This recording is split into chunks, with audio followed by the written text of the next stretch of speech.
So when people get frustrated though, and they keep trying different things, and then they're stuck and things aren't working, and they're like, look, I'm wasting 20 hours a week because I keep having to triple check my emails and all my social media posts, and I'm terrified of presenting things to clients because everything has to be perfect, and the books I read aren't working, and my mantras and affirmations in the morning aren't working, and I tried setting new habits and doing the countdown 5, 4, 3, 2, 1 send, and I just don't do it. Like, nothing's working.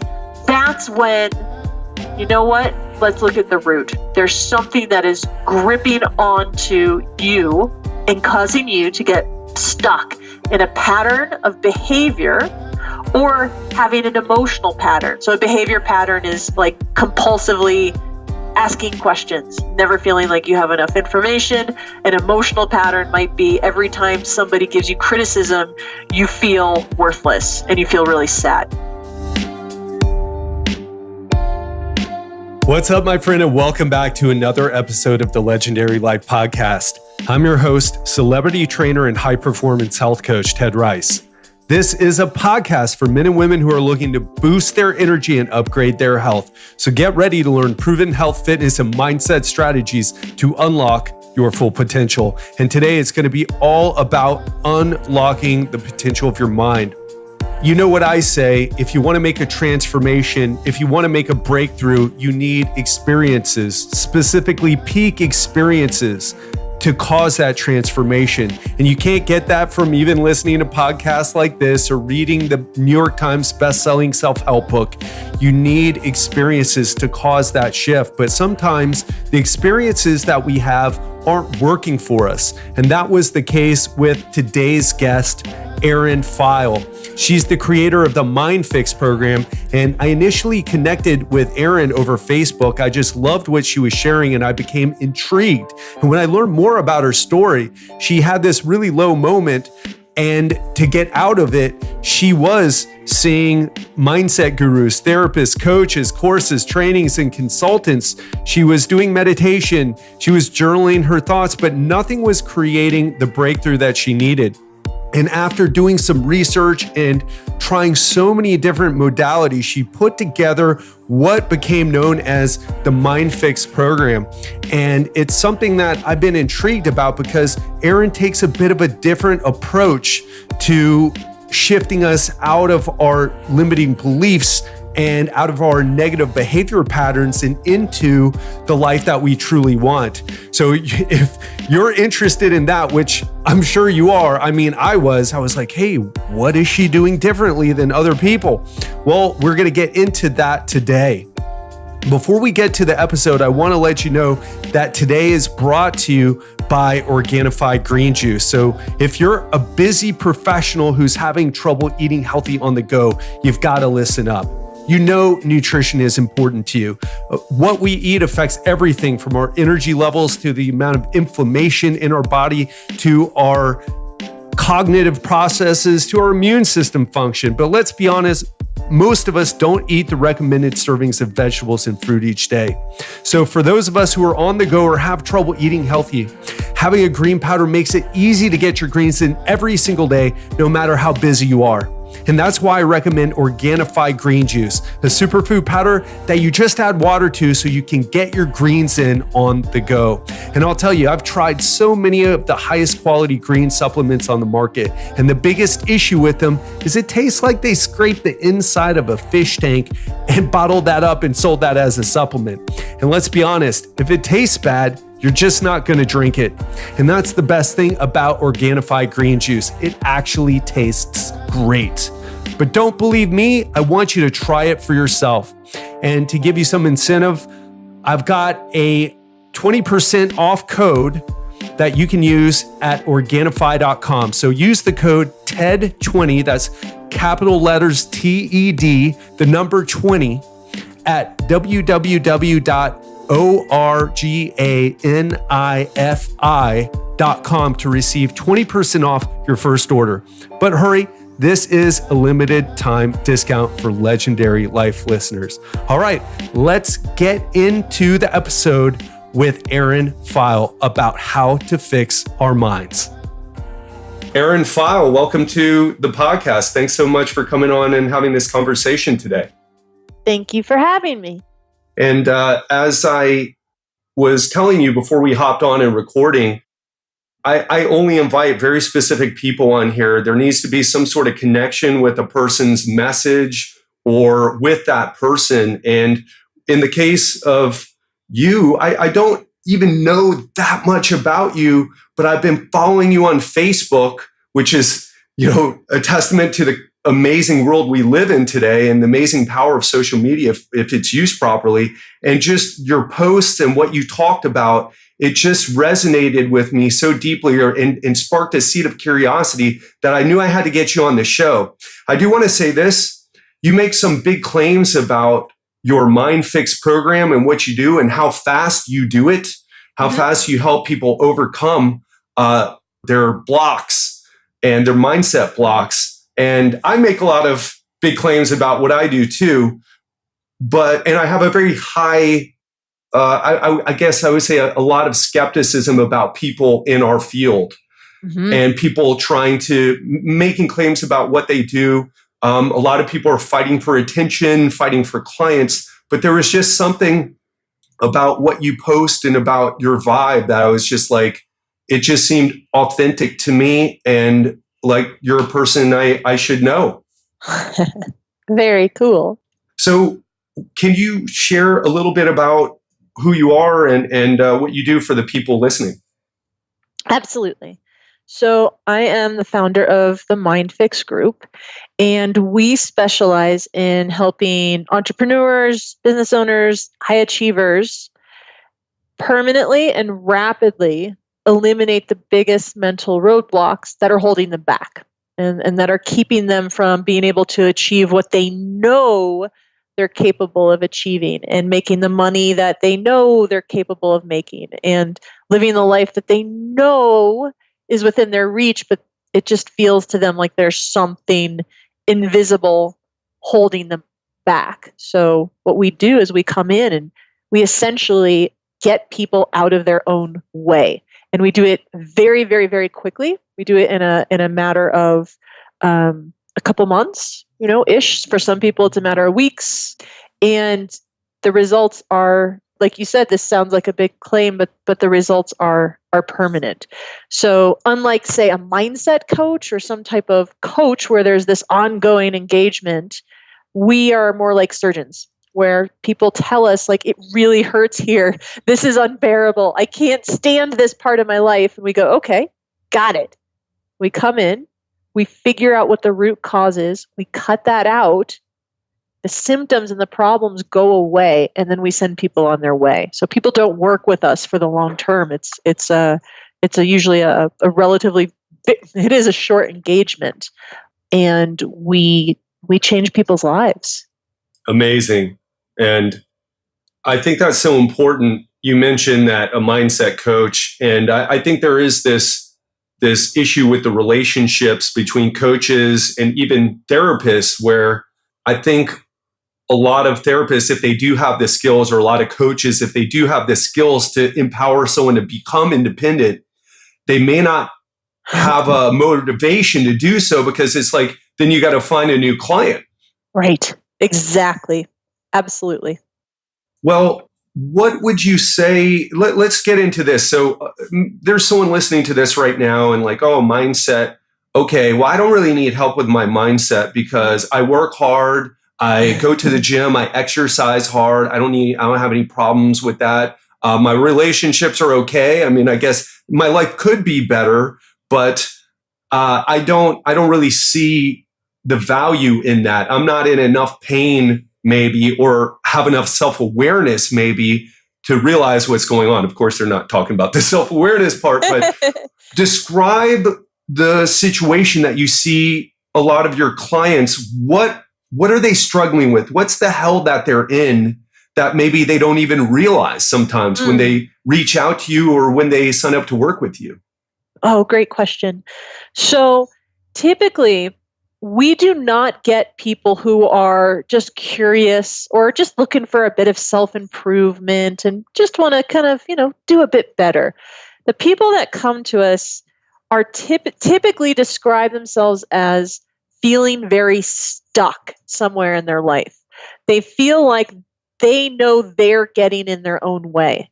And what usually happens is these people have tried to fix their situation by gathering more information. So they've gone to seminars, they've attended the webinars, they've worked with coaches. A lot of them have tried therapy for years. Some of our clients, decades. They've gone to therapy for decades. They've read the books, they've worked on meditating more. They've tried things and they keep trying all these different methods, but nothing seems to move the needle for them. Because typically, if we have an issue in our life, if somebody goes, I have this pain here, they can go and read about it and do maybe some exercises or apply something to the area, and they can, see improvement. The people who work with us have been trying to fix something that drives them crazy in their lives, and nothing seems to change it. And what that looks like in the real world with entrepreneurs and high achievers, it can look like perfectionism. It can look like procrastination. It can look like difficulty setting boundaries or saying no or always putting other people first. It can look like chronic avoidance issues, like just avoiding the things that you need to do. It can look like money issues. So a client that just started today with us is really struggling to charge what she knows she's worth.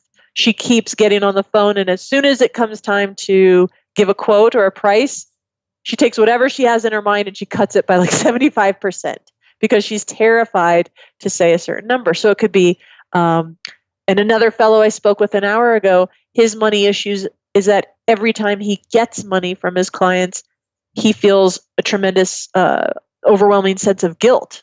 So imagine trying to build a business and say, I'm going to really double my revenue this year.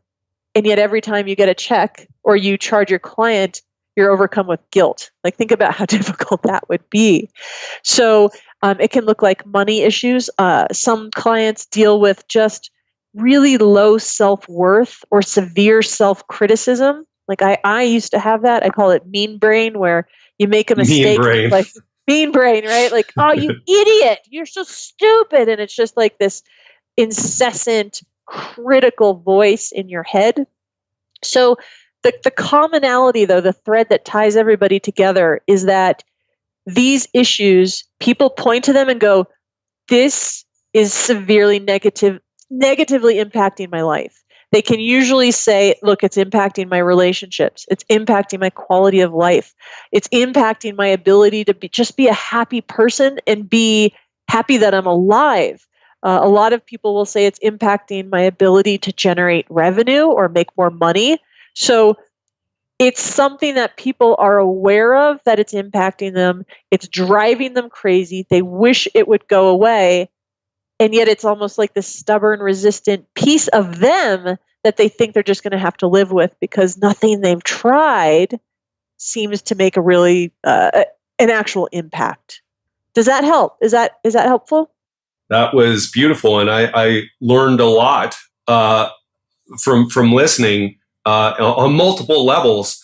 I do the same thing, although in a very different way, in terms of who I work with. The people who I like to work with, they need to have tried all the diets and all the workouts and still not really made consistent progress.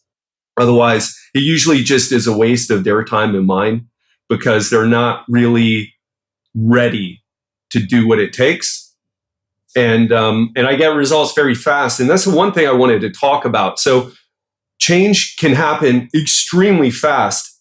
You make that claim about your program. I make that claim about mine. I get people results in the first week. I help people lose 4 to 6 pounds if weight loss or fat loss is part of what they're looking for. I don't think people ever believe it when I say that. It sounds, even though I've had success story after success story saying exactly that, but we're living in such a society where people have been manipulated and lied to and led down the wrong road and believed in people and then got let down. And oh God, isn't that such a terrible feeling when you're like, oh, I really like this person, I believe in them, and then you go through it and you don't get the results.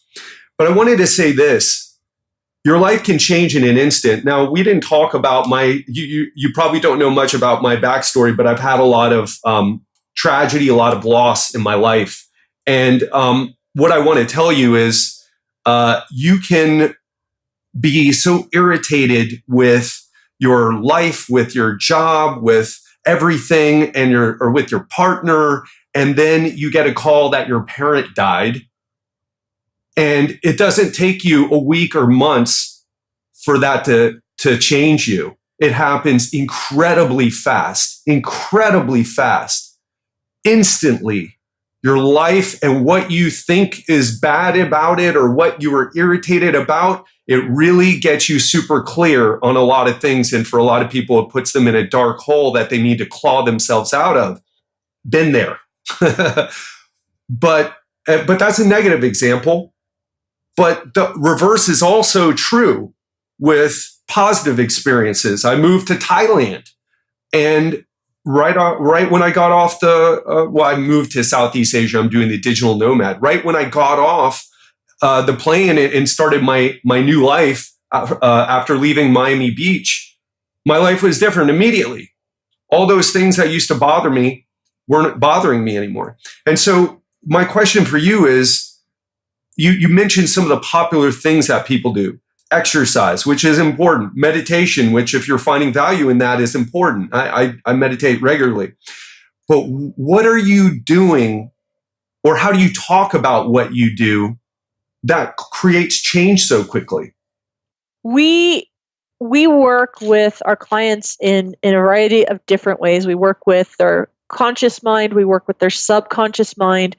We work with what we call the liminal space, which is a space between the conscious and the subconscious to align them, because we could consciously say, I'm going to build a big business. And then subconsciously, we're terrified of success. We think we're going to be an awful person if we make a lot of money. And there's just too much fear there. And our subconscious is like running in the other direction, right? So while we work in a variety of different ways, we reduce accumulated subconscious stress, we clear out past traumas that are impacting us. One of the key fundamental ways that we create change so quickly is by getting to the root mental programming and beliefs and thought loops that are causing us to act in a certain way. And the way that I can describe this best is with a really simple example. So let's say that you're walking down the street and there's a woman walking toward you, and on a leash, there is a baby golden retriever, just this big little fluff ball, drooling, kind of, they walk like diagonally, like they're drunk and just kind of like flopping around, really fluff ball. But suddenly you feel terrified, and you're looking at this dog and you're overcome with fear, and you start to panic and you run across the street because you're just like, oh my God, and you run across the street. You might come to MindFix and go, look, I've got this really weird thing holding me back. Every time I see a dog, I get terrified, and I need to be able to walk down the damn street and just be okay. I live in a town with lots of dogs, and I intellectually understand that puppy wasn't going to hurt me, but I've read books on fears, and I tried like going to see a hypnotist for I thought it was maybe a phobia, but I can't seem to change. I'm scared of dogs. So let's say you came to us with that. Well, what we might find is we act and take actions, and we feel emotions like fear because of what we believe to be true. So if that was you, we might uncover that, hey, part of you believes dogs are dangerous, okay? Because if you don't have that belief, you're going to just walk by the puppy. If you do have that belief, guess what? You're going to have emotions of fear and anxiety, and the actions you take, you're not going to be able to help it. You're going to run across the street because some part of you believes dogs are dangerous. Now, if we can find that, and then we eliminate that belief so that you are not convinced dogs are dangerous, and we clear that belief, that piece of head trash from your mind. And then the very next day, you're walking down the street, same situation happens, but no part of you believes dogs are dangerous. Guess what? You just walk by the dog. You might even pet it. And you don't have to practice anything. You don't have to think differently. You don't have to talk to yourself or talk yourself through it. You don't have to pump yourself up. There's no part of you is going to be like, you need to flee and run across the street, because that belief that dogs are dangerous is gone. So what we believe to be true, or what part of us believes to be true, determines how we feel as we go throughout the day. It determines the actions we take and what we say and the words that come out of our mouth. When we can trace things back to these root beliefs and then get rid of them, no different than, say, when a kid at some point in their childhood totally loses their belief in Santa Claus and then suddenly they no longer leave milk and cookies out. If we can get rid of those beliefs, suddenly the thoughts and the emotions and the actions and the behavior all change in an instant. Nothing to be practiced, nothing to be remembered, no hard work. If you don't believe dogs are dangerous, you just walk by the dog. And that's how how quickly we can change people's actions, is by working on why they're acting in a certain way and why they're stuck. Yeah, very, very well stated and great example. I love dogs, by the way, especially Me puppies. too. So cute. I do have a question though. So we're talking about beliefs and how that influences our reaction to what we come across in life. Is that always the case though? For example, what if someone never had a bad situation with, say, heights? Because the fear of heights is a common fear, and it seems to be almost biologically ingrained in us.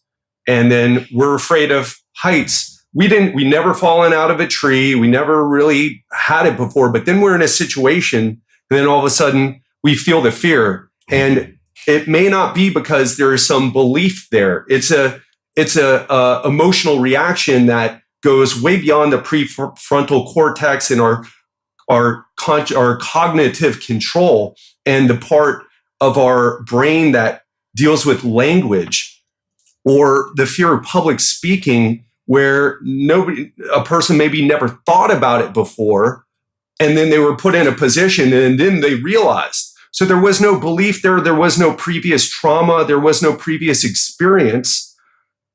And perhaps there is some biological root to it. Like if we were ostracized when we all lived in tribes of hunter-gatherers, we know that meant death for most of us, because we're so intimately dependent on one another, even today, but especially back then.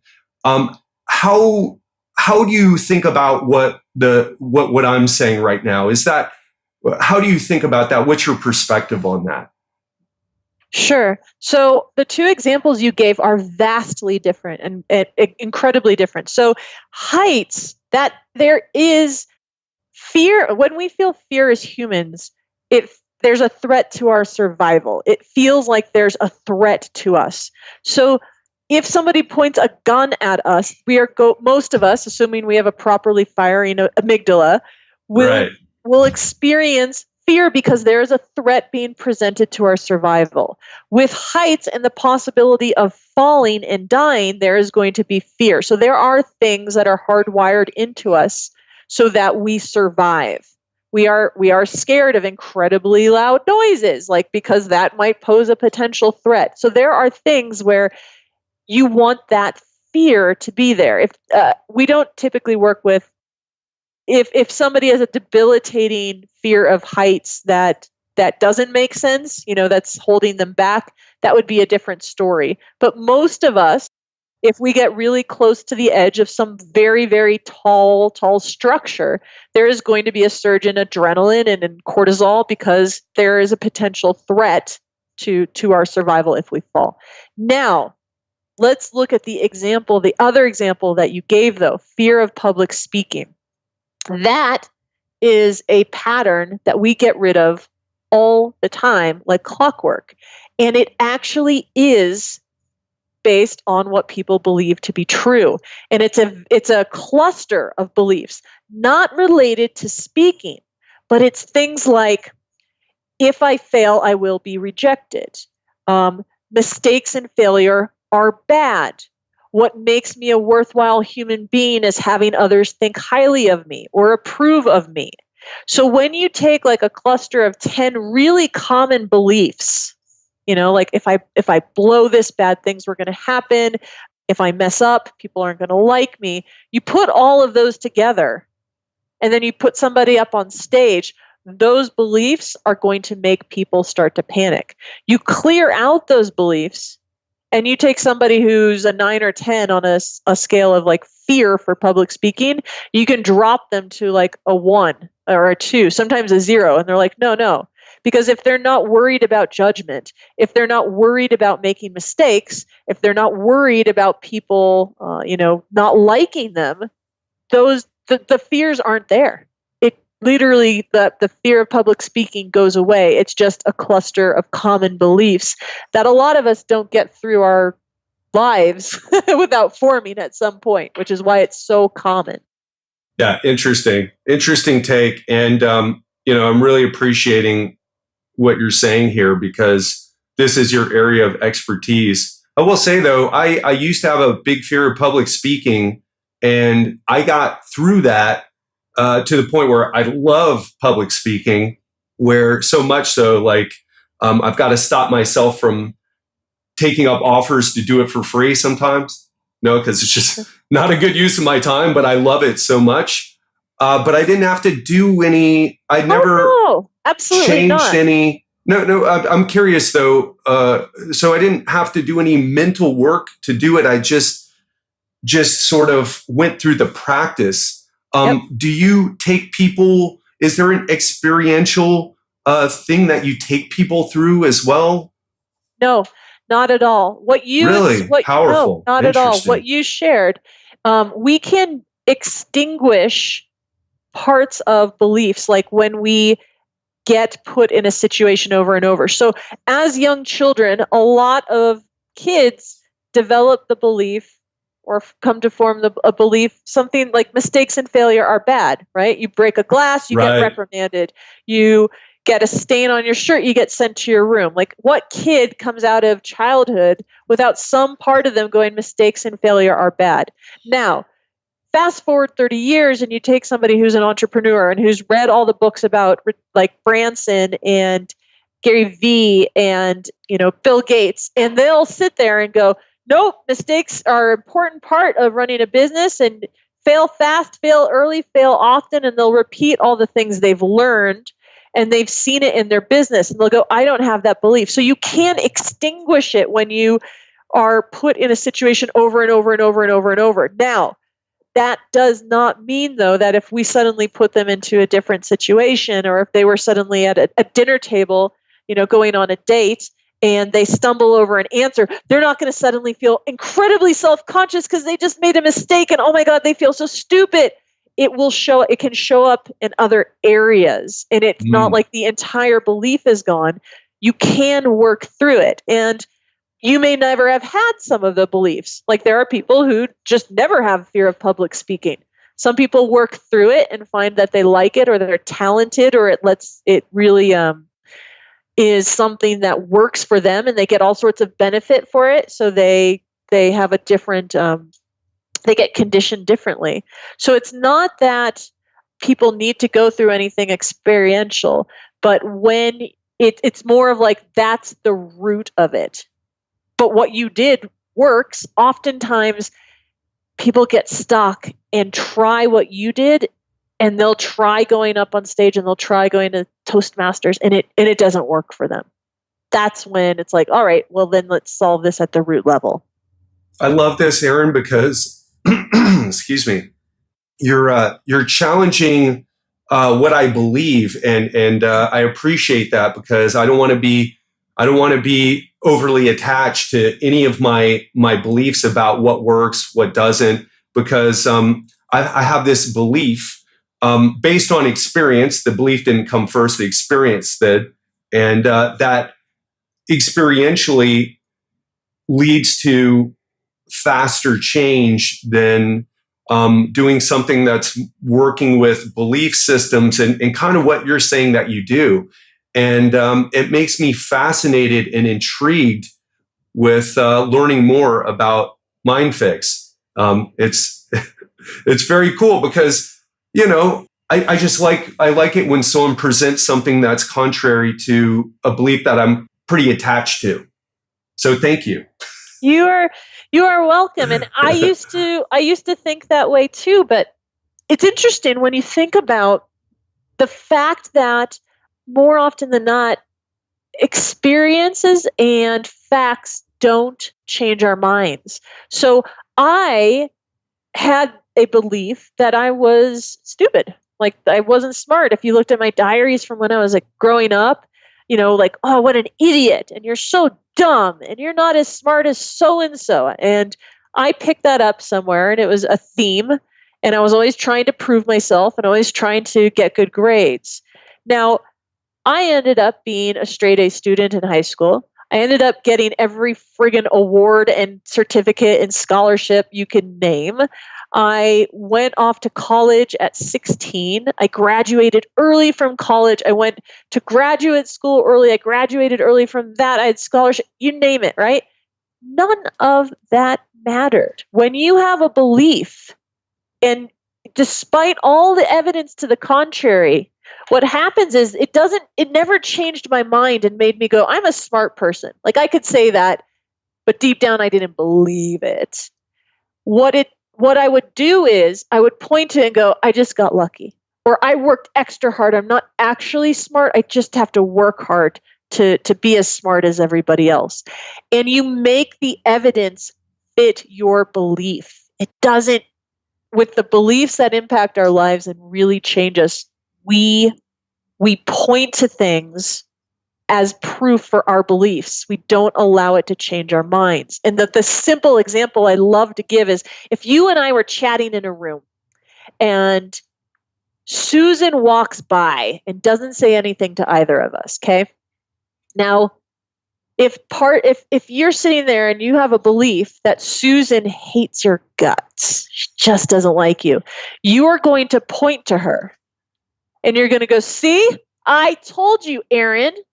See, you can see it. It's proof she hates my guts, right? And I might go, no, I don't see that at all. I don't think that's true. She could be having a bad day. She might not have seen us. She could have been preoccupied. Like, what are you talking about? Like, she could be really shy. Maybe she didn't want to interrupt us and she thought her boyfriend hasn't texted her in like 30 minutes. What's going on? Exactly, right? But when you have a belief, you point to it and go, there's proof. Told you. And you're locked into seeing things in a certain way, right? And that's where we get stuck in our patterns.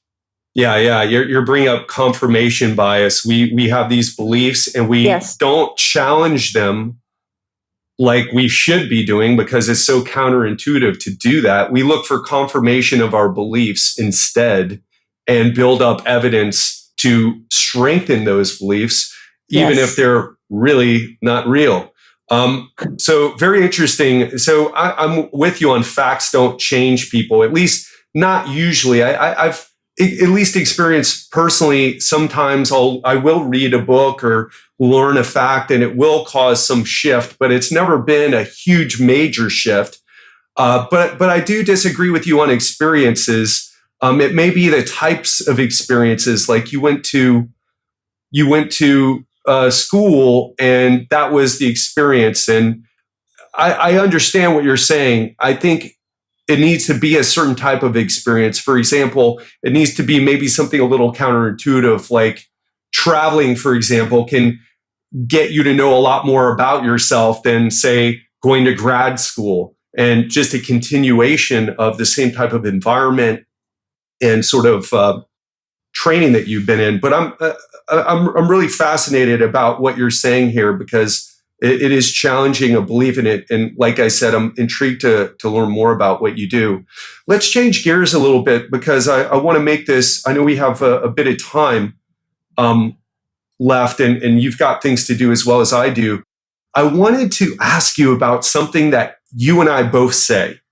And we both say that we're for entrepreneurs and coaches and consultants and other high performers. And I say that because of a couple reasons. One, people need to be able to afford what I do. It's just, I wish I was a trust fund baby and I could just go around helping the world for free, although that may not even help actually, because people seem to change when they actually put skin in the game. And for most people, that's money. The second reason I say it is because people already need to be at a certain level mindset wise to do what I have them do, I think. But I wonder if we could maybe focus on the people who aren't or who don't identify as high performers, who aren't business owners or entrepreneurs.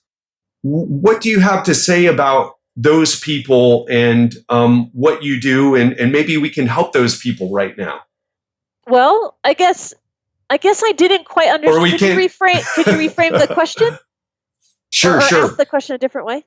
So, yeah, absolutely. So we both say we're for entrepreneurs and high performers. Right. Not everybody is an entrepreneur or a high performer. Right. And you're doing that because you're trying to filter out certain people, and just like I am.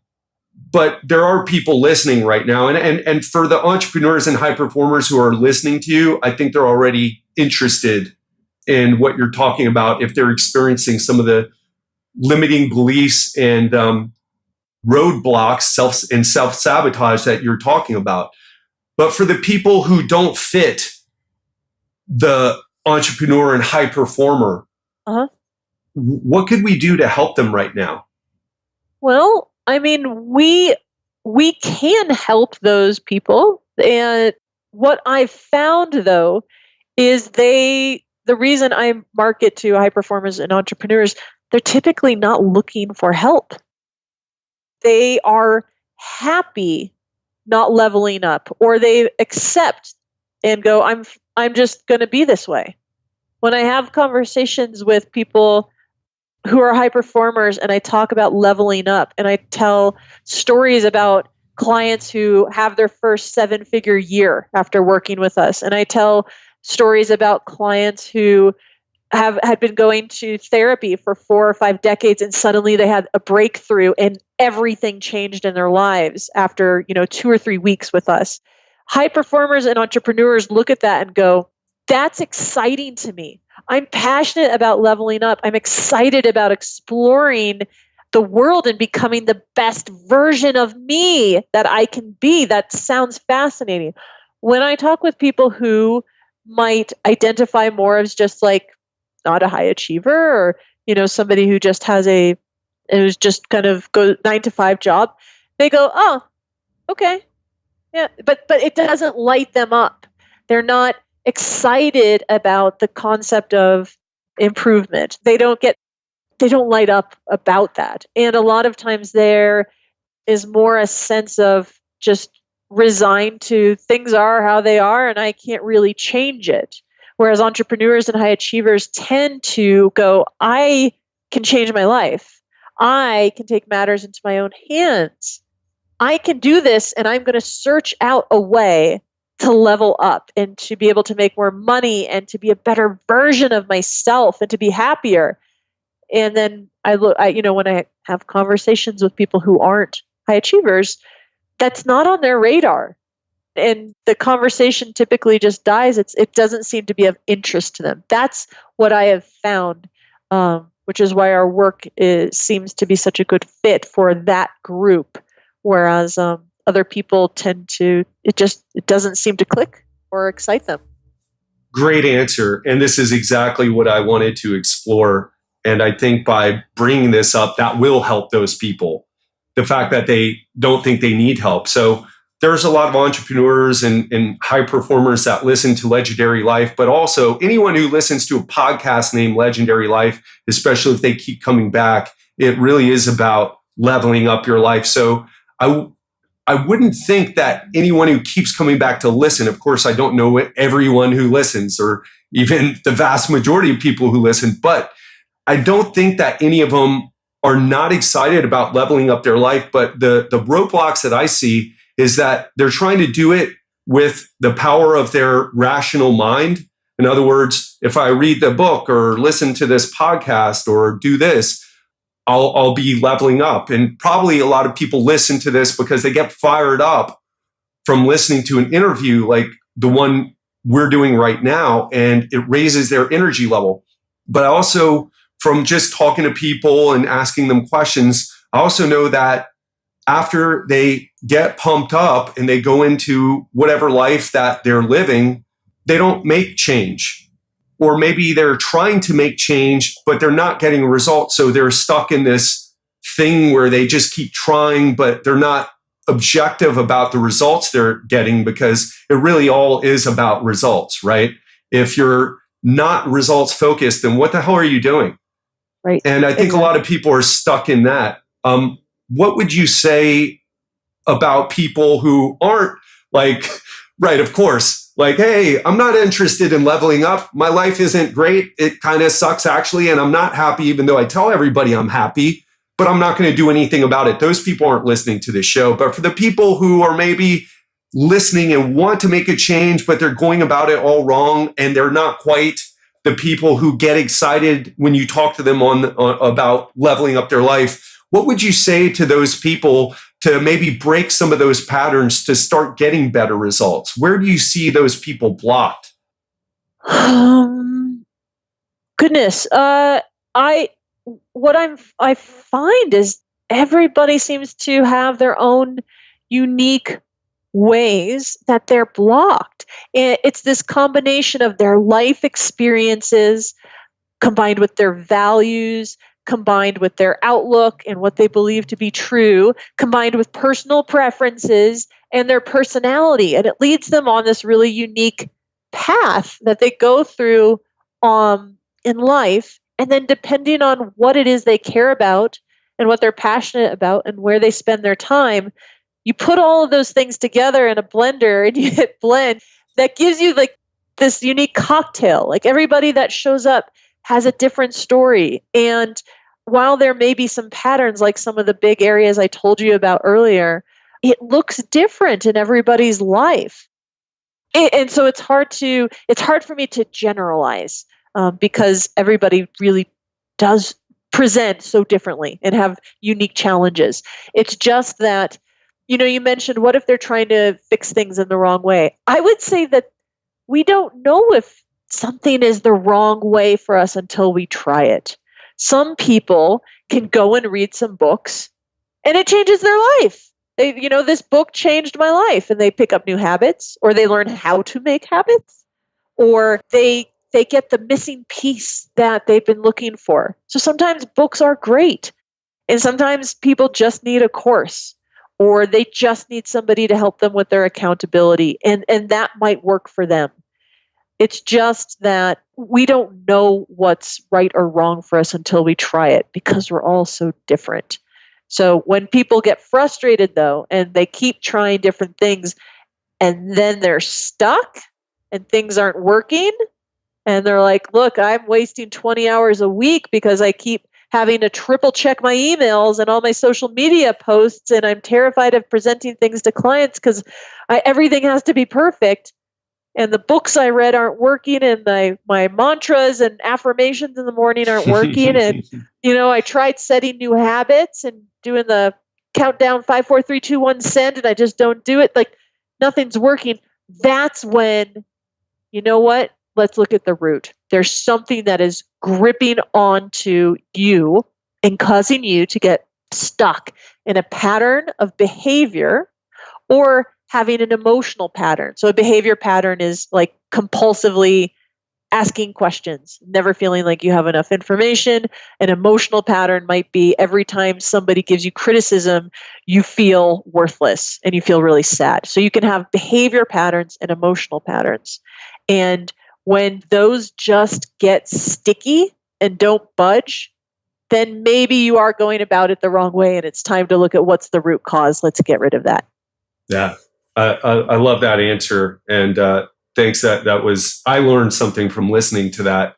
And I know you're like every good, I know I think I remember reading that you don't like the word coach, or maybe it was mindset coach, but for lack of a better term, that's what good coaches, or people who really, let's say, are focused on a person and their unique set of circumstances and all the unique lifestyle, unique situation. That's what great people say, right?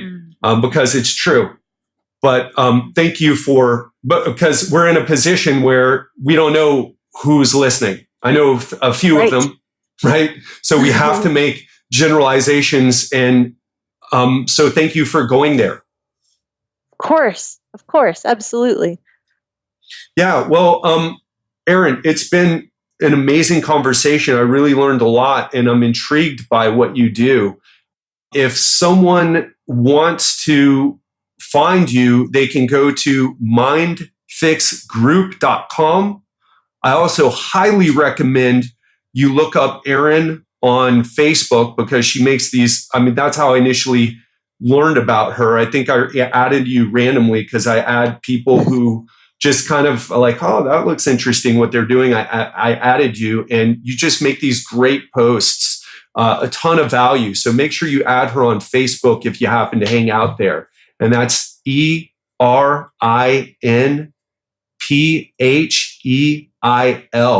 And Erin, is there anywhere else that you'd like people to connect with you?